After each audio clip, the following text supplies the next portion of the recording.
ഇന്ന് നമുക്കൊരു പായസം ഉണ്ടാക്കിയാലോ? ഞാൻ സൂചി ഗോതമ്പാണ് പായസത്തിനായി എടുത്തിരിക്കുന്നത്. സൂചി ഗോതമ്പ് കുക്കറിൽ പാകത്തിന് വെള്ളം ഒഴിച്ച് അടുപ്പത്ത് വെച്ചു. ഒരു 4-5 വിസിൽ അടിച്ചാൽ മതിയാവും. ഗോതമ്പ് വെന്ത് വരുന്ന സമയം കൊണ്ട് തേങ്ങ ചിരണ്ടി നമുക്ക് പാലെടുക്കാം.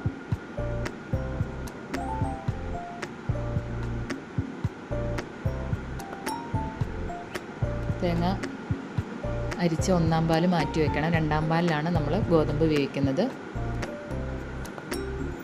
കുക്കർ തുറന്ന് നോക്കുമ്പോൾ ഗോതമ്പിന് വേവ് കുറവാണെങ്കിൽ ചൂടാറിയിട്ട് ഒന്ന് മിക്സിയിൽ ജസ്റ്റ് ഒന്ന് കറക്കിയെടുത്താൽ നന്നായിട്ട് വെന്ത മാതിരിയാവും. പാലിലേക്ക് പെട്ടെന്ന് വെന്ത് യോജിക്കുകയും ചെയ്യും. ഒരു മണിക്കൂറൊക്കെ കുതിർത്തിയ ഗോതമ്പാണെങ്കിൽ പെട്ടെന്ന് വേവും. കുക്കറിൽ 2-3 വിസിലടിച്ചാൽ മതി. ഇതിപ്പോൾ പാകത്തിന് വെന്ത കാരണം ഞാൻ മിക്സിയിൽ അടിക്കാൻ പോയില്ല, ഡയറക്റ്റ് 2-ാം പാലിലേക്ക് ഇട്ടു.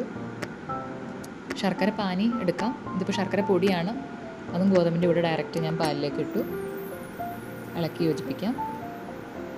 മധുരം ബാലൻസ് ചെയ്യാൻ ഒരു പിഞ്ചുപ്പും ചേർക്കാം. ഒരു ഫ്ലേവറിന് വേണ്ടിയിട്ട് ഏലക്ക പൊടിച്ച് ചേർക്കാം. നന്നായിട്ട് ഇളക്കി യോജിപ്പിക്കുക. ഒരു 15-20 മിനിറ്റ് ഇളക്കാം. നന്നായിട്ട് കുറുകി വരുമ്പോൾ നമുക്ക് 1-ാം പാൽ ചേർക്കാം. 1-ാം പാൽ ചേർത്താൽ തിളയ്ക്കേണ്ട ആവശ്യമില്ല, ചെറുതായിട്ട് ചൂടായാൽ മതി. അതിനുശേഷം നട്ട്സ് നെയ്യിൽ വറുത്തെടുക്കുക. കിസ്മിസ് ആവശ്യമുള്ളവർക്ക് ഇടാം, ഞാൻ ഇടാറില്ല. നട്ട്സും ആ നെയ്യും കൂടി പായസത്തിൻ്റെ മുകളിലേക്ക് ഒഴിച്ച് ഇളക്കിയെടുക്കുക. ചൂടിത്തിരി ആറിയ ശേഷം നമുക്ക് സെർവ് ചെയ്യാവുന്നതാണ്. ഗോതമ്പ് പായസം തണുത്ത് വരുന്തോറും കുറുകി വരും.